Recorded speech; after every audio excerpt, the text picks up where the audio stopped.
സാധാരണഗതിയിൽ അഖിൽമാരാർ ഓൺലൈനിലൊക്കെ വന്നിട്ട് മറ്റുള്ളവരെ കൊല്ലുന്നതാണ് സാധാരണ കാണാറ്. ടീസർ കണ്ടിട്ട് എനിക്ക് ഒരു സംശയമുള്ളത് വില്ലനാണോ ഹീറോയാണോ എന്നുള്ളതാണ്. എൻ്റെ ഇലക്ഷൻ സമയത്ത് എൻ്റെ പ്രചരണത്തിന് വേണ്ടി അഖില് വളരെയധികം വന്നു. തൊട്ട് മുമ്പ് എൻ്റെ പിതാവിൻ്റെ പേരിലുള്ള കുടുംബസംഘം വന്നപ്പോഴും വന്നു. അങ്ങനെ അടുത്ത ബന്ധം അദ്ദേഹവുമായിട്ട് ഉണ്ട്. ലാലേട്ടനെ കടത്തി വെട്ടുന്ന പോലത്തെ ഒരു പെർഫോമൻസ് ആയിരിക്കും.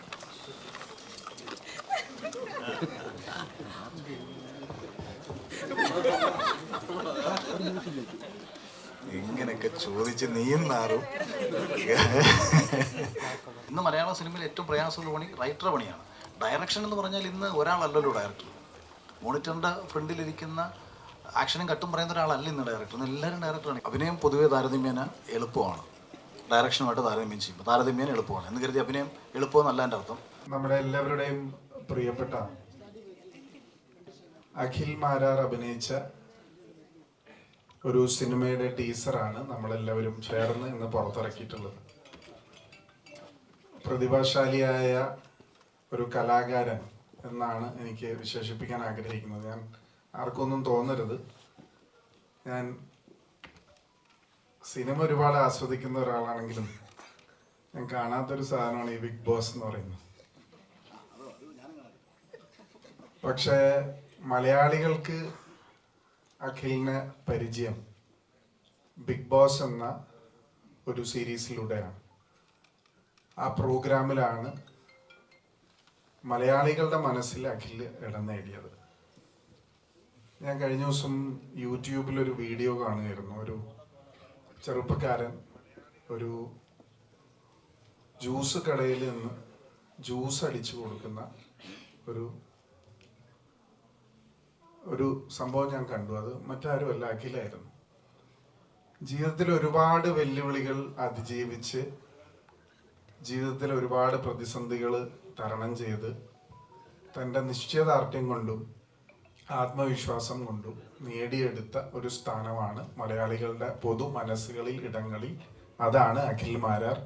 അഖിൽ മാരാർ എന്ന നടൻ എങ്ങനെ പെർഫോം ചെയ്തു എന്ന് വിലയിരുത്തേണ്ടത്. എനിക്കിപ്പോഴും ടീസർ കണ്ടിട്ട് എനിക്ക് ഒരു സംശയമുള്ളത് വില്ലനാണോ ഹീറോയാണോ എന്നുള്ളതാണ്. കാരണം അതിലെ ഷോർട്സ് കാണുമ്പോൾ വളരെ നന്നായി ഒരു യങ് ടീമിൻ്റെ ഒരു പ്രൊഡക്ഷൻ, നല്ല മനോഹരമായ ഷോർട്സും ആംഗിൾസും കണ്ടു. സിനിമ ആസ്വദിക്കുന്ന ഒരാളെന്നുള്ള രീതിയിലുള്ള അഭിപ്രായം മാത്രമാണ്. ഇന്നലെ 3 മണി രാവിലെ F1 ഫോർമുല കണ്ടിട്ട് F1 കണ്ടു കഴിഞ്ഞ് വന്ന് രാത്രി ഇന്നലെ 11:30 ഷോയ്ക്കാണ് പോയത്. അപ്പോൾ സിനിമ എല്ലാം കാണാൻ ശ്രമിക്കുന്ന ഒരാളാണ്. യങ്സ്റ്റേഴ്സിൻ്റെ ഒരു ടീമിൻ്റെ നല്ലൊരു ആശയം മിഡ് നൈറ്റ് ഇൻ മുള്ളംകൊല്ലി. എനിക്ക് തോന്നുന്നു അഖിലിൻ്റെ ഇടപെടൽ കൊണ്ടും നല്ലൊരു ടീമിൻ്റെ പ്രവർത്തനം കൊണ്ടും മലയാളികൾ സ്വീകരിക്കുമെന്ന് ഞാൻ പ്രതീക്ഷിക്കുകയാണ്. അത് ടീസർ വളരെ നന്നായി വന്നിട്ടുണ്ട്. I am wishing the entire team the very best wishes. അപ്പോൾ നമ്മളെല്ലാവരും അതിനുവേണ്ടി കാത്തിരിക്കുകയാണ്. ഏതായാലും അഖില് ഞങ്ങളുടെ എല്ലാം ഒരു നല്ല സുഹൃത്താണ്. അഖിലിന് എല്ലാവിധ ആശംസകളും നേരുന്നു. അദ്ദേഹം ചുവടുവെക്കുന്ന, ഞാൻ പറഞ്ഞല്ലോ, അദ്ദേഹം എല്ലാത്തിനും അതിജീവിച്ച് വന്ന ഒരാളാണ്. അതുകൊണ്ട് തന്നെ സിനിമയിലും അദ്ദേഹം അദ്ദേഹത്തിൻ്റെതായ ഒരു സ്ഥാനം ഉറപ്പിക്കും എന്നുള്ള കാര്യത്തിൽ എനിക്ക് യാതൊരു സംശയമില്ല. I wish him and the entire team the very best. Thank you. Thank you so much, sir. And now let's welcome Chanti Umman, sir. പ്രിയപ്പെട്ട അഖിലിൻ്റെ വളരെ നല്ലൊരു സ്റ്റാർട്ടിങ് ആവട്ടെ എന്നാണ് ഞാൻ ആശംസിക്കുന്നത്. തീർച്ചയായിട്ടും അഖിലിനെ ഹൈബി പറഞ്ഞ പോലെ മലയാളത്തിന് പരിചയം ബിഗ് ബോസിലൂടെയാണ്. ഹൈബിയുടെ കൂട്ടാണ് ഞാനും കാണാറില്ല. ഞാനും അങ്ങനെ കാണുന്ന ഒരു പരിപാടിയല്ല. എങ്കിൽ പോലും എൻ്റെ ഇലക്ഷൻ സമയത്ത് എൻ്റെ പ്രചരണത്തിന് വേണ്ടി അഖില് വളരെയധികം വന്നു. തൊട്ട് മുമ്പ് എൻ്റെ പിതാവിൻ്റെ പേരിലുള്ള കുടുംബസംഘം വന്നപ്പോഴും വന്നു. അങ്ങനെ അടുത്ത ബന്ധം അദ്ദേഹവുമായിട്ട് ഉണ്ട്. തീർച്ചയായിട്ടും അതുകൊണ്ട് തന്നെ എല്ലാ ആശംസകളും അദ്ദേഹത്തിൻ്റെ വെഞ്ചറിന് നേരുകയാണ്. ട്രെയിലർ എനിക്ക് തോന്നുന്നു നല്ലൊരു സ്റ്റാർട്ടിംഗ് ആയിട്ട് ഞാൻ കണക്കാക്കുകയാണ്.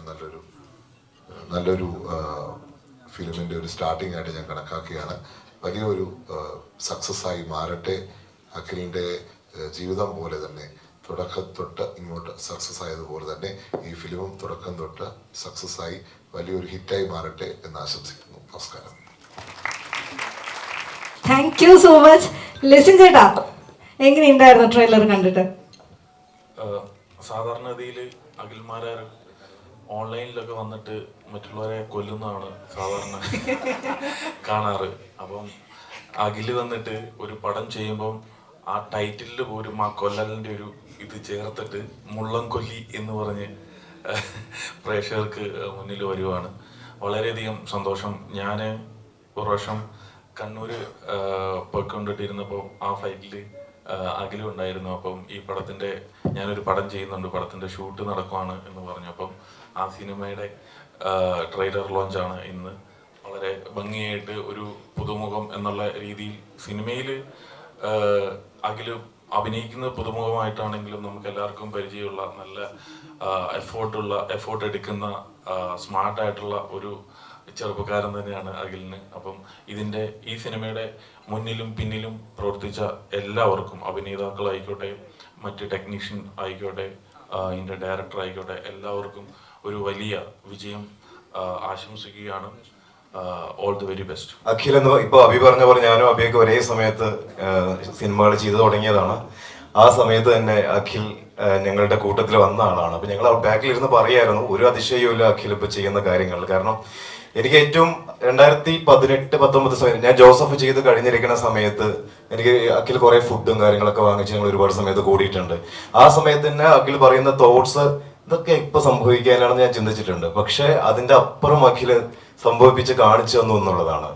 അത് ഈ പറഞ്ഞ അഭി പറഞ്ഞ പോലെ ബിഗ് ബോസിൽ ആ കിരീടം ചൂടി നിൽക്കുമ്പോൾ ഏറ്റവും അഭിമാനിച്ച കുറച്ച് ആൾക്കാരിൽ ഒരാൾ ഞാനായിരുന്നു. കാരണം അഖില് നമ്മളോട് ഷെയർ ചെയ്തിട്ടുള്ള കാര്യങ്ങൾ സംഭവിക്കില്ല എന്ന് നമ്മൾ തെറ്റിദ്ധരിച്ച കാര്യങ്ങൾ സംഭവിപ്പിച്ചെടുത്ത ആളാണ്. അപ്പോൾ ശരിക്കും ഒരു റോൾ മോഡൽ തന്നെയാണ്. അപ്പോൾ ഞാൻ ഇന്നലെ ഒരു ഇന്റർവ്യൂ സുമതി വളവിനെ റിലേറ്റ് ചെയ്ത് കൊടുക്കുന്ന സമയത്ത് അഭിലാഷിനെ കുറിച്ച് ചോദിച്ചപ്പോൾ ഞാൻ അങ്ങനെ കണക്ട് ചെയ്ത് പറഞ്ഞത് അഖിലിനെയാണ്. കാരണം ഈ രണ്ടുപേരുടെ DNA വേറെയാണെങ്കിലും രണ്ടുപേരുടെ രീതികൾ ഒന്നാണ്, രണ്ടുപേരുടെയും സ്വപ്നങ്ങളെ എത്തിപ്പെടുന്ന രീതി ഒന്നാണ്. അപ്പോൾ ഓൾ ദി വെരി ബെസ്റ്റ് അളിയ. വിളിച്ചാലും സംസാരിക്കാൻ കഴിഞ്ഞാൽ ഒരുപാട് സന്തോഷം. Thank you. ഈശ്വരന് നന്ദി. അതിനുശേഷം പറയാനുള്ളത്, ഈ സിനിമയിലേക്ക് എന്നെ നിയോഗിച്ചൊരു ശക്തിയുണ്ട്. ആ ശക്തി യഥാർത്ഥത്തിൽ ആസാദിക്കയിലൂടെയാണ് വരുന്നത്. ഡയറക്ടറിനെ അതിന് മുമ്പ് വിളിച്ചിരുന്നെങ്കിലും ഞാൻ അന്ന് ജർമ്മനിയിലായിരുന്ന സമയത്ത് ഞാൻ ഒഴിഞ്ഞതാണ്. എന്നെ ഇങ്ങനെ പല പടങ്ങൾക്കും മുമ്പ് പലരും സംസാരിച്ചപ്പോഴും ഞാൻ പലവിധ കാരണങ്ങളാൽ എനിക്ക് പങ്കെടുക്കാൻ പറ്റിയിരുന്നില്ല. അപ്പോൾ ഡയറക്ടർ ആദ്യം വിളിച്ച സമയത്ത് ഞാനന്ന് വരാൻ പറ്റില്ലെന്ന് പറഞ്ഞു. പിന്നീട് ആസാദൊക്കെ ഭയങ്കരമായിട്ട് പുഷ് ചെയ്യണേ. അതെന്തോ ആസാദിക്കയിലൂടെ എനിക്ക് തോന്നുന്നു ഇങ്ങനെ ഒരു നിയോഗം എനിക്ക് ഉണ്ടായിരിക്കാം, ഞാനത് ചെയ്യണം എന്നൊരു തീരുമാനം ഉണ്ടായിരിക്കുക. അതുകൊണ്ട് തന്നെ ഒഴിഞ്ഞു മാറാൻ എത്രയൊക്കെ ശ്രമിച്ചിട്ടും എന്നെ പിടിച്ചു വലിച്ചുകൊണ്ടൊന്ന് അഭിനയിപ്പിച്ച ഒരാളാണ്. അതിൻ്റെ നന്ദി ഞാൻ ആദ്യം അറിയിക്കുകയാണ്. പിന്നീട് ഇന്ന് ഇപ്പോൾ ഈ ഇവന്റിലേക്ക് എത്തുന്ന സമയത്ത് അതുപോലെ എൻ്റെ പ്രൊഡ്യൂസർ പ്രസീജേട്ടൻ, ഈ സിനിമയുടെ ക്യാമറമാൻ എൽബൻ മാസ്റ്റർ ഉൾപ്പെടെ എല്ലാവർക്കും നന്ദി അറിയിക്കുകയാണ്. ഈ വളരെ ചുരുങ്ങിയ സമയം കൊണ്ട് മികച്ച രീതിയിൽ ചെയ്തൊരു സിനിമയാണ് മുള്ളംകൊല്ലി. ബഡ്ജറ്റ് കൊണ്ട് വളരെ ചെറുതും എന്നാൽ കണ്ടന്റും ക്വാളിറ്റിയും കൊണ്ട് ഒരു വലിയ സിനിമയാണ് മുള്ളംകൊല്ലി. വളരെ ചെറിയ പൈസയ്ക്ക് ഇന്ന് മലയാള സിനിമ നേരിടുന്ന ഏറ്റവും വലിയ പ്രതിസന്ധി സിനിമ വിറ്റുപോകാത്തതും സിനിമയുടെ ബഡ്ജറ്റ് കൂടി പോകുന്നതാണ്. എങ്ങനെ ഒരു ചെറിയ ബഡ്ജറ്റിൽ ക്വാളിറ്റിയിൽ കോംപ്രമൈസ് ചെയ്യാതെ ഒരു സിനിമ എങ്ങനെ ചെയ്യാമെന്നത് പഠിക്കാൻ പറ്റിയ ഒരു നല്ല പ്രൊഡക്ഷൻ ടീമാണ് മുള്ളംകൊല്ലിയുടെ എന്നുള്ള കാര്യം എനിക്ക് 100% ഉറപ്പാണ്. കാര്യം ഇതിന് എത്രത്തോളം പൈസ ചിലവായിട്ടെന്ന് പറഞ്ഞാൽ വളരെ വ്യക്തമായിട്ട് എനിക്കറിയാം. പക്ഷേ അതേസമയം ക്വാളിറ്റിയിൽ ഒരു കോംപ്രമൈസും ചെയ്തില്ല. കാര്യം 100% സിനിമയ്ക്ക് വേണ്ടി ആത്മാർത്ഥമായിട്ട് സമയവും ജീവിതവും മാറ്റിവെച്ച കുറച്ച് ടെക്നീഷ്യന്മാരും അതോടൊപ്പം തന്നെ എൻ്റെ നിർമ്മാണത്തിൻ്റെ പിന്നിൽ പ്രവർത്തിച്ചവരും, പ്രത്യേകിച്ച് ക്യാമറമാൻ എൽബനോട് പ്രത്യേകം നന്ദി അറിയിക്കുകയാണ്. അദ്ദേഹം അത്രയും കഷ്ടപ്പെട്ടാണ് പണിയെടുത്തത്. പല ടേക്കുകളും പലതും സിംഗിൾ ടേക്കാണ്. അപ്പം എൽബൻ എനിക്കൊരു പേര് വിട്ടു, സിംഗിൾ ടേക്ക് സിംഗിൾ എന്നൊക്കെ പറഞ്ഞിട്ട്. അപ്പോൾ എന്തായാലും സിനിമ നന്നായി വന്നതിൽ സന്തോഷം. അപ്പോൾ അഭിനയിച്ചവർക്ക് എല്ലാവർക്കും 1000 നന്ദി സ്നേഹം അറിയിക്കുകയാണ്. ഇന്നിപ്പോൾ ഇവിടെ ഞാൻ വിളിച്ചപ്പോൾ എനിക്ക് തോന്നുന്നു ഇവർ ആദ്യമായിട്ട് പങ്കെടുക്കുന്ന ഒരു സിനിമയുടെ ട്രെയിലർ ആയിരിക്കും. അത് ഒരു സൗഹൃദം കൊണ്ടും അടുത്തിടെ പല വിഷയങ്ങളിലും ചില കാര്യങ്ങളൊക്കെ സംസാരിക്കുമ്പം എനിക്ക് ഈ അടുത്ത തവണ ഭരണം മാറി വരാൻ ഭയങ്കരമായിട്ട് ആഗ്രഹിക്കുന്ന ഒരാളാണ് ഞാൻ. അത് കമ്മ്യൂണിസ്റ്റ് പാർട്ടി നിലനിൽക്കാനും കോൺഗ്രസ് നിലനിൽക്കാനും വേണ്ടിയിട്ടാണ്, അല്ലാതെ ഒരു മറ്റാരെയും ദ്രോഹിക്കാൻ വേണ്ടിയിട്ടല്ല. ഞാൻ എല്ലായ്പ്പോഴും പ്രതിപക്ഷ സ്വരമായിട്ട് നിൽക്കാൻ ആഗ്രഹിക്കുന്ന ഒരാളാണ്. അത് മാത്രമാണ് കുറച്ച് പേർക്കെന്നുള്ള വിരോധം. അത് മാറ്റി വെച്ച് കഴിഞ്ഞാൽ അതുകൊണ്ട് രാഷ്ട്രീയം കാണണ്ട. എൻ്റെ സൗഹൃദത്തിൻ്റെ ഭാഗമായിട്ട് വന്നവരാണ്. അവർക്ക് തീരാത്ത നന്ദി അറിയിക്കുകയാണ്. തിരക്കിനിടയിൽ ഒരു ഓടിയെത്തി. അതുകൊണ്ട് ഹൈബിചേട്ടനും ചണ്ടിച്ചേട്ടനും രണ്ടുപേർക്കും എൻ്റെ ഹൃദയത്തിൽ നിന്നുള്ള നന്ദി അറിയിക്കുകയാണ്. പിന്നെ ഒരുപാട് പേരെ വിളിച്ചു, പക്ഷേ പലരും പലവിധ കാരണങ്ങളാൽ പങ്കെടുക്കാൻ കഴിഞ്ഞില്ല. അപ്പം സിനിമയുടെ പ്രിവ്യൂ സമയത്ത് വരും, പലരും പല ഷൂട്ടിലും മറ്റുമൊക്കെയാണ്. അപ്പം ഞാൻ വിളിച്ച് എന്നെ സ്നേഹം അറിയിച്ച മലയാള സിനിമയുടെ നിരവധി പ്രഗത്ഭ വ്യക്തിത്വങ്ങളുണ്ട്, ഗുരു കാരണവന്മാരുണ്ട്. എല്ലാവർക്കും നന്ദി അറിയിക്കുകയാണ്. ലിസ്റ്റിൻ ചേട്ടനും പ്രത്യേക നന്ദി. അതോടൊപ്പം തന്നെ അഭിലാഷ് പിള്ള, രഞ്ജൻ, ഈ രണ്ടുപേരും എൻ്റെ ജീവിതത്തിൻ്റെ ഭാഗമാണ്, സിനിമയിൽ എൻ്റെ ഭാഗമാണ്. കാരണം ഒരു 6-7 വർഷക്കാലം മുന്നേ ഞങ്ങൾ ഒരുമിച്ച് കാണുന്ന സമയത്ത് അന്ന് രഞ്ജൻ മാത്രമാണ് മലയാള സിനിമയിൽ ജോസഫ് ചെയ്ത് ഏതെങ്കിലും രീതിയിൽ ശ്രദ്ധിക്കപ്പെട്ട് നിൽക്കുന്നത്. അഭിലാഷ് തൻ്റെ സ്വപ്നങ്ങളും, ഞാൻ അന്ന് 2018 എഴുതിയ ഒരു ഫേസ്ബുക്ക് റൈറ്റപ്സ് ഉണ്ട്, അഭിലാഷ് മലയാള സിനിമ കീഴടക്കാൻ പോകുന്നു. ഈ അടുത്തിടെ ഞാൻ സംസാരിച്ചപ്പോഴും ഞാൻ പറഞ്ഞതാണ്, എല്ലാ ദിവസവും സിനിമ ചെയ്യാൻ വേണ്ടി ഇറങ്ങി തിരിച്ചിരിക്കുന്ന ഒരു വ്യക്തി. അയാൾ നിരവധി സിനിമകൾ ചെയ്തുകൊണ്ടിരിക്കുന്നു, നിരവധി പ്രോജക്റ്റുകൾ ഓണാക്കിക്കൊണ്ടിരിക്കുന്നു. മലയാള സിനിമയുടെ അഭിവാജ്യ ഘടകമായി മാലയാള സിനിമയിൽ നിലവിൽ റൈറ്റർമാർ ഒരു അത്ഭുതമാണ് രഞ്ജൻ. കാര്യം 1 വർഷം 2 വർഷം എടുത്താൽ പോലും അഭിലാഷ്, കാര്യം 2 വർഷം കൊണ്ട് പോലും ഒരു പ്രോജക്റ്റ് ഉണ്ടാക്കാൻ കഴിയാത്തവർക്കിടയിൽ 2 ദിവസം കൊണ്ട് പ്രോജക്റ്റ് ഉണ്ടാക്കി മുന്നോട്ട് പോയിക്കൊണ്ടിരിക്കുന്ന ഒരാളാണ്. അതുകൊണ്ട് പ്രിയപ്പെട്ട അഭിലാഷ്, 1000 സ്നേഹം. എൻ്റെ പ്രിയപ്പെട്ട സുഹൃത്തുക്കൾ, 1000 സ്നേഹം. ബിഗ് ബോസിൽ എൻ്റെ ഒപ്പം മത്സരിച്ചവർ സെറീന, അതുപോലെ ശോഭ വന്നിട്ടുണ്ട്, ബിഗ് ബോസിലെ സീസൺ 5 മറ്റുള്ളവർ വന്നിട്ടുണ്ട്. എല്ലാവർക്കും ജാൻമണി ഒക്കെ ഞാൻ കാണുന്ന എല്ലാവർക്കും, വിഷ്ണു അതുപോലെ CCFലെ മെമ്പേഴ്സ്, പ്രിയപ്പെട്ട ഓൺലൈൻ സുഹൃത്തുക്കൾ, എല്ലാവർക്കും നന്ദി അറിയിക്കാനാണ് ഞാൻ വരുന്നത്. അതോടൊപ്പം തന്നെ ഈ ഒരു ചെറിയ സിനിമ മികച്ച ഷിജിചേട്ടൻ, ഇനി വിട്ടു, ഇനിയിപ്പോൾ തീത്തോട് കേൾക്കണം എല്ലാവരും. ഇനി ആരും പേര് ഞാൻ പറയുന്നില്ല, സച്ചിൻ ബേബി ഉൾപ്പെടെ, കേരള രഞ്ജി ക്യാപ്റ്റൻ സച്ചിൻ ഉൾപ്പെടെ വന്നിട്ടുണ്ട്. അപ്പോൾ എല്ലാവർക്കും 1000 സ്നേഹം അറിയിക്കുകയാണ്. പേര് വിട്ടുപോയവരോട് ക്ഷമിക്കണമെന്ന് പറഞ്ഞുകൊണ്ട് നന്ദി അറിയിക്കുകയാണ്. സിനിമ പരമാവധി എല്ലാവരും കണ്ട് വിജയിപ്പിക്കണം. അപ്പോൾ രതീഷ് ഉൾപ്പെടെ എല്ലാവരും പിന്നെ പേരുകൾ ഓർപ്പിക്കും. ഓക്കെ, അപ്പോൾ എല്ലാവർക്കും 1000 നന്ദി, താങ്ക് യു. അപ്പോൾ ഞാൻ ഇവരെ ഒന്ന് വിടുകയാണ്. അതിനുശേഷം നമ്മുടെ സിനിമയിലെ മറ്റുള്ളവരുടെ നന്ദിയും ഒക്കെ പറഞ്ഞുകൊണ്ട് നമുക്ക് അവസാനിപ്പിക്കാം. Thank you. ട്രെയിലർ കണ്ടെടുത്തോളം നമ്മളെല്ലാവരും ഒരു ത്രില്ലർ ആയിരിക്കും എക്സ്പെക്ട് ചെയ്യുന്നത്. ഈ ത്രില്ലർ എക്സ്പെക്ട് ചെയ്ത് വരുന്ന പ്രേക്ഷകർക്ക് ശരിക്കും ഞെട്ടിക്കുമോ? അല്ല, ഞെട്ടൽ എന്നതിനേക്കാൾ ഉപരി ഒരു 2 മണിക്കൂർ നിങ്ങൾക്ക് തൃപ്തികരമായിട്ട് കണ്ടുകൊണ്ടിരിക്കാൻ പറ്റുന്ന ഒരു സിനിമയാണ്. അതാണല്ലോ അൾട്ടിമേറ്റ് വേണ്ടത്. സിനിമ കണ്ടിട്ട് ഇറങ്ങി വരുന്ന ഒരു പ്രേക്ഷകന് അവൻ്റെ 2 മണിക്കൂർ വേസ്റ്റ് ആയെന്നൊരു തോന്നലുണ്ടാവാൻ പാടില്ല. അതിങ്ങനെ കൊണ്ടാവില്ല, ഉറപ്പിക്കാം. അത് ഞാൻ കണ്ടെടുത്തോളാം. ഇനി അതല്ലാന്നുണ്ടെങ്കിൽ ഇപ്പോൾ ഓരോരുത്തരുടെ മനസ്സ് വ്യത്യസ്തമാണ്, നമ്മുടെ എല്ലാവരും ടേസ്റ്റ് വ്യത്യസ്തമാണ്, ഇഷ്ടപ്പെടുന്നവരും ഇഷ്ടപ്പെടാത്തവരും ഉണ്ടാവും. പക്ഷേ 100% അങ്ങനെ ഒരാൾക്ക് ഒരു കുറ്റങ്ങൾ കണ്ടെത്താൻ പറ്റുന്നൊരു സിനിമയല്ലത്. അത്യാവശ്യം നല്ല രീതിയിൽ തന്നെ ചെയ്തിട്ടുണ്ട്. പരിമിതികളെന്നൊക്കെ പറഞ്ഞ് ഒരു എക്സ്ക്യൂസ് ഒന്നും ഞാൻ പറയുന്നില്ല. സിനിമ നന്നായി വന്നിട്ടുണ്ട്. വളരെ വേറിട്ട അഭിപ്രായങ്ങളുള്ള ഒരാളാണ് അഖിലേട്ടൻ. വേണ്ട, അങ്ങനെ വേണ്ടേ? അല്ലല്ല, ഓക്കെ. അപ്പം ഈ കഥ എന്തുകൊണ്ടാണ് ഒരു ഡിഫറെൻ്റ് ആണെന്ന് തോന്നാൻ? അല്ല, അങ്ങനെ ഒന്നും എനിക്ക് തോന്നിയിട്ടില്ല. ഞാൻ അങ്ങനെ സിനിമ വന്നതുമല്ല. അല്ല, ആക്ച്വലി സിനിമയിലേക്ക് ഞാൻ അതാ തുടക്കത്തിൽ പറഞ്ഞത്, ഞാൻ ഈ കള്ളം പറഞ്ഞ് സംസാരിക്കുന്ന താല്പര്യമില്ലാത്തതുകൊണ്ടാണ്. സിനിമയിലേക്ക് അഭിനയിക്കാൻ എനിക്ക് ആക്ച്വലി ബിഗ് ബോസ് കഴിഞ്ഞപ്പോൾ കുറേ അവസരങ്ങൾ വന്നിരുന്നു. ഈ സബ്ജക്റ്റ് ആക്ച്വലി ബാബുവേട്ടൻ എന്നെ ആദ്യം വിളിച്ച സമയത്തും ഞാൻ നേരത്തെ എല്ലായിടത്തും പറയുന്ന കണക്ക് ഞാൻ ഉള്ളി ഫിനാൻഷ്യൽ സ്റ്റെബിലിറ്റി മാത്രമാണ് ബിഗ് ബോസ് കഴിഞ്ഞതിന് ശേഷം നോക്കിയത്. സിനിമ എനിക്ക് എപ്പോൾ വേണമെങ്കിലും ആക്സസ് ആണ്, എല്ലാവരുമായിട്ട് സൗഹൃദം കൊണ്ട് അടുപ്പമുണ്ട്, എപ്പം വിചാരിച്ചാലും എനിക്ക് സിനിമ ചെയ്യാം. അഭിനയിക്കണമെന്നുള്ള വലിയ ആഗ്രഹമൊന്നും എനിക്ക് ഉണ്ടായിരുന്നില്ല, അതുകൊണ്ട് തന്നെ അങ്ങനെ ആരുടെ അടുത്തും അഭിനയിക്കുന്നതിനെ പറ്റി പറഞ്ഞതുമില്ല. അപ്പോൾ ഈ ബാബുവേട്ടൻ എന്നെ വിളിച്ച സമയത്ത് ഞാൻ ഒഴിഞ്ഞു മാറിയതാണ്. പക്ഷേ പിന്നീട് ആസാദിക്ക് വിളിച്ചു. ആസാദിക്ക് അതായത് ഒരു ഡയറക്ടർ എക്സ്പ്ലെയിൻ ചെയ്യുന്നത് പോലെ തന്നെ ഒരു പ്രൊഡക്ഷൻ കൺട്രോൾ എന്നോട് ഈ സിനിമയെക്കുറിച്ച് എക്സ്പ്ലെയിൻ ചെയ്തു. എനിക്ക് കുറച്ച് കൺഫ്യൂഷൻസ് ഒക്കെ ഉണ്ടായിരുന്നു, പക്ഷേ ആ കൺഫ്യൂഷൻസൊക്കെ അവർ ക്ലിയർ ചെയ്ത്. അപ്പോൾ ഇത് ഞാൻ പറഞ്ഞു, ഇതെല്ലാം ഒരു നിയോഗം പോലെയാണ്. അപ്പോൾ ഇത് സംഭവിക്കേണ്ടതാണ്, ഞാനിതിൽ അഭിനയിക്കേണ്ടതാണ്, ഇത് ഇന്ന് നിങ്ങൾ കാണേണ്ടതാണ്, നാളെ ഈ സിനിമ സൂപ്പർ ഹിറ്റ് ആവേണ്ടതാണ്. അപ്പോൾ സംഭവിക്കാനുള്ളത് സംഭവിച്ചു കൊണ്ടേയിരിക്കുന്നു എന്നുള്ളതാണ്. അപ്പോൾ അങ്ങനെ അതിൻ്റെ ഭാഗമായതാണ്. അത് മാത്രമല്ല, 2-3 കാരണങ്ങൾ മറ്റൊക്കെ ഉണ്ട്. അത് വരുന്ന സമയത്ത് ഞാൻ പറയാം. അതായത് ഈ സിനിമയിലേക്ക് വരാൻ എന്നെ പ്രേരിപ്പിച്ച മറ്റു ചില ഘടകങ്ങളൊക്കെ ഉണ്ട്. അത് കുറച്ചും കൂടെ ജനങ്ങൾക്ക് പ്രയോജനപ്പെടുന്ന ഘടകങ്ങളാണ് എന്നുള്ള സത്യം. ഓക്കെ, സംവിധായകനായിട്ടാണ് ആദ്യം നമ്മൾ അഖിലേട്ടനെ ആദ്യമായി കാണുന്നത്. ശേഷം ഇപ്പം നായകനായി സിനിമയിലേക്ക് എത്തും. മുൻപോട്ട് നമ്മൾ എന്ത് പ്രതീക്ഷിക്കണം? സംവിധായകനായിട്ട് പ്രതീക്ഷിക്കണോ അതോ ഒരു നായകനായിട്ട് തന്നെ പ്രതീക്ഷിക്കണോ? അഖിൽ മാരാറായിട്ട് പ്രതീക്ഷിച്ചാൽ മതി. അഭിനയം പൊതുവെ താരതമ്യേന എളുപ്പമാണ്, ഡയറക്ഷനുമായിട്ട് താരതമ്യം ചെയ്യുമ്പോൾ താരതമ്യേന എളുപ്പമാണ് എന്ന് കരുതി അഭിനയം എളുപ്പമെന്നല്ല എൻ്റെ അർത്ഥം. ഇനി അങ്ങനെ പറഞ്ഞാൽ അഭിനയം വളരെ ഈസി എന്ന് പറഞ്ഞ് നിങ്ങൾ എഴുതി വിട്ടുകളെ. താരതമ്യം ചെയ്ത് നോക്കിയാൽ സംവിധാനത്തെക്കാട്ടി എളുപ്പം അഭിനയമാണ്, എഫേർട്ട്ലെസ് ആണ് കുറച്ചുകൂടെ. മറ്റേത് കുറച്ചും കൂടെ ഒരുപാട് ഉത്തരവാദിത്തങ്ങളുണ്ട്, ഒരുപാട് ആൾക്കാരുടെ മനോഭാവങ്ങളും ഒരുപാട് ആൾക്കാരുടെ ചിന്തകളും ഒക്കെ ചിന്തിച്ച്, പ്രേക്ഷകരെങ്ങനെ ചിന്തിക്കുന്നതൊക്കെ ചിന്തിച്ച് വേണം നമ്മളൊരു സിനിമ സംവിധാനം ചെയ്യാൻ. അതിന് ഒരുപാട് ഉത്തരവാദിത്തങ്ങളുണ്ട്. അതിനെക്കാട്ടിയും പ്രയാസമാണ് റൈറ്റർ. ഇന്ന് മലയാള സിനിമയിൽ ഏറ്റവും പ്രയാസമുള്ള പണി റൈറ്ററുടെ പണിയാണ്. ഡയറക്ഷൻ എന്ന് പറഞ്ഞാൽ ഇന്ന് ഒരാളല്ലല്ലോ ഡയറക്ടർ.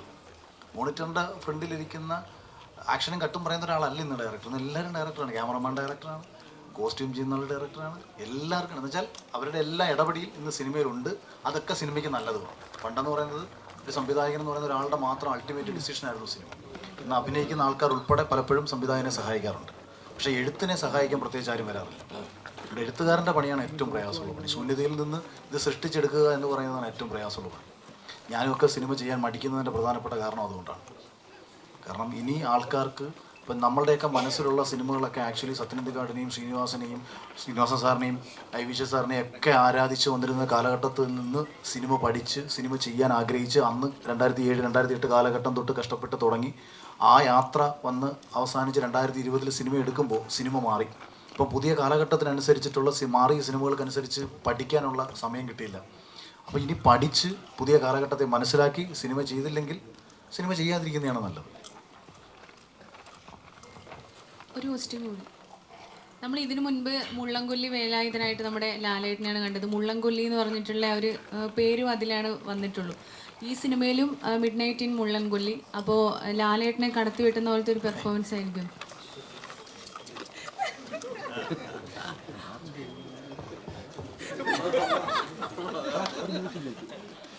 ഇങ്ങനെയൊക്കെ ചോദിച്ച് നീയും നാറും.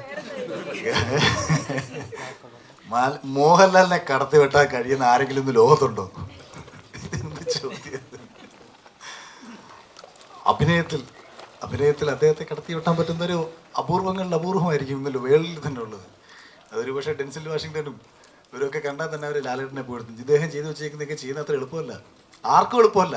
അങ്ങനെയൊന്നും നിങ്ങൾ ദയവ് ചെയ്ത് ആരുമായും താരതമ്യം ചെയ്തത്. ഞാൻ ഇതിൻ്റെ ABCD അഭിനയത്തെക്കുറിച്ച് അറിയാതെ സിനിമയിൽ വന്ന് അഭിനയിച്ചപ്പോൾ ആകെ ഒരു സംവിധായകൻ നിലയിൽ ഒരു കഥാപാത്രത്തെ ഉൾക്കൊള്ളുക, എപ്പോഴും കഥാപാത്രത്തെ ഉൾക്കൊള്ളാൻ കഴിയണം, ആ കഥാപാത്രത്തിൻ്റെ ഇമോഷൻസ് മനസ്സിലാക്കാൻ കഴിയണം. അവിടെ ഈ കഥാപാത്രമായിട്ട് നിങ്ങൾക്ക് എന്നെ തോന്നണം. നിങ്ങൾക്ക് അഖിൽമാരായിട്ട് തോന്നിക്കഴിഞ്ഞാൽ ഞാൻ നടനത്തിൽ സമ്പൂർണ്ണ പരാജയമാണ്. ഏതൊരു നടനായാലും ആ നടനെയാണ് നമ്മൾ സ്ക്രീനിൽ കാണുന്നതെങ്കിൽ ആ നടൻ സമ്പൂർണ്ണ പരാജയമാണ്. ആ നടനെ കാണാതിരിക്കുക എന്ന് പറയുന്നിടത്താണ് അയാളുടെ അഭിനയശേഷി നിങ്ങളുടെ മുമ്പിലേക്ക് എത്തുന്നത്. നടനെ മറന്നു പോകണം. അങ്ങനെ മറന്നു പോയി എന്ന് നിങ്ങൾക്ക് തോന്നിയാൽ ഞാൻ കുറച്ചൊക്കെ വിജയിച്ചു എന്ന് പറയാം. പക്ഷേ മുള്ളംകൊല്ലിക്ക് നടനുമായിട്ടൊന്നും യാതൊരു ബന്ധവുമില്ല. കഴിഞ്ഞ ദിവസം ഞാൻ ആൻ്റണി ചേട്ടനെ ആൻഡോ ചേട്ടനെ ഞാൻ ഇതുമായിട്ട് കണ്ട സമയത്ത് അപ്പോൾ ലിസ്റ്റിന് ഇവിടെ ഇരിപ്പുണ്ടായിരുന്നു. അപ്പം ലിസ്റ്റിൻ ചേട്ടൻ ചിറകൊടിഞ്ഞ കിനാക്കൾ എടുത്തപ്പോൾ അഴകിയ രാവണൻ സിനിമയിലെ കഥയാണല്ലോ ചിറകൊടിഞ്ഞ കിനാക്കൾ. അന്ന് ഈ ചിറകൊടിഞ്ഞ കിനാക്കൾ എന്ന പേരിട്ടതിന് പഴയ പ്രൊഡ്യൂസർ കേസ് കൊടുത്തു. അതായത് ഈ പേര് യൂസ് ചെയ്തുമായിട്ട് ആ സിനിമയുടെ അങ്ങനെ പൈസയൊക്കെ കൊടുത്ത് സെറ്റിൽ ചെയ്തിട്ടാണ് ഈ ചിറകൊടിഞ്ഞ കിനാക്കൾ ലിസ്റ്റിൻ ചേട്ടൻ ഇറക്കിയെന്ന് ആൻഡോ ചേട്ടനോട് ഇങ്ങനെ പറഞ്ഞു. അപ്പോൾ ആൻ്റണി ചേട്ടൻ പറഞ്ഞു, എങ്കിൽ പിന്നെ ഒരു കാര്യം ചെയ്യാം, ഞാൻ മുള്ളംകൊല്ലിക്കൊരു സ്റ്റേ കൊടുക്കാം. ഞാൻ പറഞ്ഞു എനിക്ക് നല്ലതാണ്, ചേട്ടന് ദോഷമായിരിക്കും എന്ന് പറയും. അപ്പോൾ പറഞ്ഞു അഖിലിന് നെഗറ്റീവാകുന്ന ഒന്നും ഞാൻ ചെയ്യത്തില്ല, വേണ്ടത്. എന്നിട്ട് മുള്ളംകൊല്ലിയായിട്ട് യാതൊരു ബന്ധവുമില്ല. മുള്ളംകൊല്ലി എന്ന് പറയുന്ന ഒരു ഗ്രാമത്തിൽ നടക്കുന്ന ഒരു രാത്രിയിൽ നടക്കുന്ന ചില പ്രശ്നങ്ങളും അതിനെ തുടർന്ന് നല്ല രീതിയിൽ മുന്നോട്ട് പോകുന്ന സന്ദർഭങ്ങളും ഒക്കെ ചേർത്തിണക്കി പോകുന്നൊരു സിനിമയാണ്. ഈ സിനിമ റിലീസ് ചെയ്യുമ്പോൾ രാഷ്ട്രീയം മതം ഇതുപോലത്തെ കാര്യം നോക്കേണ്ട ആവശ്യമുണ്ടോ? അങ്ങനെ ആരും നോക്കാതിരിക്കട്ടെ എന്നാണ് ഞാൻ പറയുന്നത്. അതിപ്പോൾ JST റിലീസിലപ്പോഴും എല്ലാ മെയിൻ നായകൻ്റെ രാഷ്ട്രീയം മതം അങ്ങനത്തെ കാര്യം നോക്കുകയാണ്. അങ്ങനെ ഒരിക്കലും നോക്കാൻ പാടില്ല. സിനിമയായിട്ട് കാണുക. അഭിനയിച്ചേക്കുന്ന ആൾക്കാർക്ക് വ്യക്തിത്വം ഉണ്ടാവണമെന്നാണ് ഞാൻ എല്ലായ്പ്പോഴും ആഗ്രഹിക്കുന്നത്. അഭിനയിക്കുന്നവർക്ക് മാത്രമല്ല, നമുക്ക് ഓരോരുത്തർക്കും വ്യക്തിത്വം ഉണ്ടാവണം. സമൂഹത്തിൽ നടക്കുന്ന തെറ്റുകൾ നമ്മൾ ചൂണ്ടിക്കാണിച്ചില്ലെങ്കിൽ ആരാണ് ചൂണ്ടിക്കാണിക്കുക? നമുക്ക് എന്തെങ്കിലും ലാഭങ്ങൾ കിട്ടും, അല്ലെങ്കിൽ നമുക്ക് ഇതുമൂലം എന്തെങ്കിലും പ്രയോജനം ഉണ്ടാകുമെന്ന് കരുതി നമ്മൾ മിണ്ടാതിരുന്നാൽ എന്തെങ്കിലുമൊക്കെ നഷ്ടങ്ങൾ നമുക്ക് വേണ്ടപ്പെട്ടവർക്ക് ഉണ്ടാകുന്നൊരു സമയം വരും. അപ്പോൾ നമ്മൾ വിചാരിക്കും, അയ്യോ ഞാനത് പറഞ്ഞില്ലല്ലോ. ഞാൻ വളരെ ലളിതമായ ഒരു ഉദാഹരണം പറയും. ഇപ്പോൾ നമ്മൾ നടന്നു പോകുന്ന വഴിയിൽ ഒരു ഓടയുടെ സ്ലാബ് ഇളകി കിടക്കുകയാണ്. അപ്പോൾ നമുക്ക് അവിടെ നമ്മൾ PWDക്കാരെ 4 ചീത്തയും വിളിച്ച് PW എഞ്ചിനീയറെ ഫോണിൽ വിളിച്ച് 4 തെറിയും വിളിച്ചിട്ട് നമ്മൾ വീട്ടിൽ വരും. പക്ഷെ നമുക്കിത് പബ്ലിക്കായിട്ട് പറയാനോ അതിനെതിരെ ഒരു പ്രതിഷേധിക്കാനോ കഴിയുന്നില്ല. എന്താ കാര്യം? നമുക്ക് നഷ്ടങ്ങളുണ്ടാകും. എന്തിനാണ് ഇതെന്ന് നമ്മൾ ചിന്തിക്കും. നമ്മൾ വീട്ടിലെത്തി കഴിയുമ്പോഴാണ് അറിയുന്നത് നമ്മുടെ അച്ഛൻ രാത്രിയിൽ വരുന്ന വഴിക്ക് ഇതേ ഓടയിൽ വീണ് മരണപ്പെടുകയോ അപകടം ഉണ്ടാവുകയോ ചെയ്യുന്നു. അല്ലെങ്കിൽ നമ്മുടെ സഹോദരൻ ഇതേ ഓടയിൽ വീണ് നമ്മൾ കണ്ട അതേ സ്ലാബിൽ തട്ടി വീണ് മരണപ്പെട്ടു എന്ന് നമ്മൾ അറിഞ്ഞാൽ ഒരു നിമിഷം നമ്മൾ വിചാരിക്കും, ആ നിശബ്ദതയാണല്ലോ എനിക്ക് ജീവിതത്തിലുണ്ടായ ഏറ്റവും വലിയ നഷ്ടമെന്ന്. അതുകൊണ്ട് നിശബ്ദതയാണ് ഏറ്റവും വലിയ നഷ്ടമെന്ന് നിങ്ങൾ ഓരോരുത്തരും തിരിച്ചറിയുക. ഞാൻ ശബ്ദിക്കുന്നത് ഒരിക്കലും എനിക്ക് വേണ്ടിയിട്ടല്ല. എനിക്ക് വേണ്ടിയിട്ടാണെങ്കിൽ ഞാൻ ശബ്ദിക്കാതിരിക്കുകയാണ് ചെയ്യേണ്ടത്. എല്ലാം നമ്മൾ രാഷ്ട്രീയം പറയുന്നത്, പ്രത്യേകിച്ച് കലാകാരന്മാർ ആരൊക്കെ രാഷ്ട്രീയം പറയുന്നുണ്ടോ അവരൊക്കെ സംസാരിക്കുന്നുണ്ടെങ്കിൽ അവരെ നിങ്ങൾ മാക്സിമം പ്രോത്സാഹിപ്പിക്കുക. കാര്യം അവരാരും അവർക്ക് വേണ്ടിയല്ല. കാര്യം നഷ്ടങ്ങൾ ഉണ്ടാവും എന്ന് തിരിച്ചറിഞ്ഞുകൊണ്ട് ഒരാൾ സംസാരിക്കുകയാണ്. മിണ്ടാതിരുന്നാൽ നേട്ടങ്ങൾ കിട്ടും, മിണ്ടുന്നവന് നഷ്ടം. അഖിൽമാർ നാച്ചുറൽ ആക്ടറാണോ മെത്തേഡ് ആക്ടറാണോ? ഞാനൊരു ആക്ടറെ ആയിട്ടില്ല.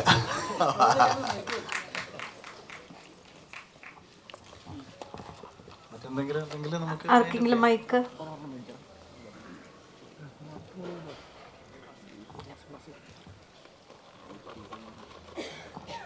അഖിൽ മാരാർ എന്ന ഡയറക്ടർ, അഖിൽ മാരാർ എന്ന ആക്ടറിനെ ഏതെങ്കിലും ഇൻസ്റ്റൻസിൽ ഹെൽപ്പ് ചെയ്തിരുന്നോ ഈ പടത്തിൽ?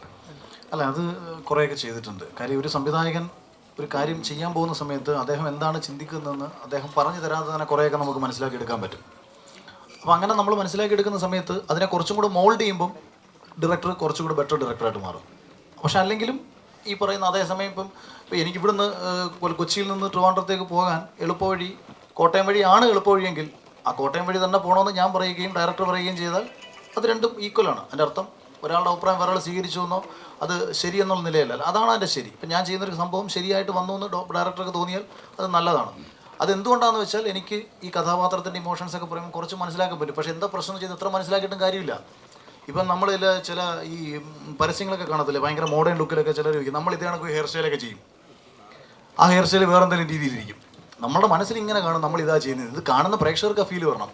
ഇപ്പം ഞാൻ ഭയങ്കരമായ രീതിയിൽ ഒരു ആറ്റിറ്റ്യൂഡ് ഫേസ് ഇട്ട് പിടിക്കുകയും കാണുന്ന ആൾക്കാർക്ക് ചിരി തോന്നുകയും ചെയ്തിട്ട് കാര്യമില്ല. അപ്പം മുഖത്ത് ഭാവങ്ങൾ വിരിയുക, അത് വിരിയിച്ചെടുക്കാനുള്ള കാര്യങ്ങളൊക്കെ സംഭവിക്കുക എന്നുള്ളതാണ് ഒരു ഭാഗ്യം ഉണ്ടാകുന്നത്. ചിലർക്ക് ഇൻബോൺ ആയിട്ട് തന്നെ ഉണ്ടാവും. ചിലർ വെറുതെ നോക്കിയാലും മാറി ആറ്റിറ്റ്യൂഡായിരിക്കും. അപ്പൊ അഖിൽ മാരാർ എന്ന ആക്ടർ ഏറ്റവും കൂടുതൽ കഷ്ടപ്പെട്ട ഏത് ടൈപ്പ് ഓഫ് സീൻസ് ആയിരുന്നു?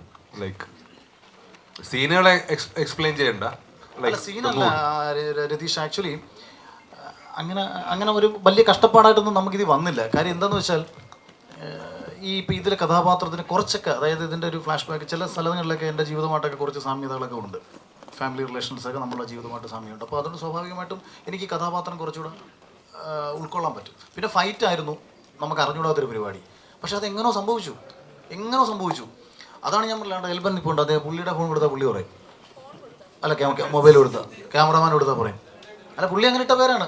ഇതിപ്പോൾ ഞാനിത് പറഞ്ഞ നിങ്ങൾ തന്നെ ഞാൻ എന്നെ പോയെടുത്താൽ ഞാൻ അങ്ങനെ അത് സംഭവിച്ചു. അതുകൊണ്ടാണ് വളരെ ചുരുങ്ങിയ സമയം കൊണ്ട് നമുക്ക് ഇതൊക്കെ തീർക്കാൻ പറ്റിയത്. ഇല്ലെന്നുണ്ടെങ്കിൽ സമയം വന്നു എടുത്തേനെ.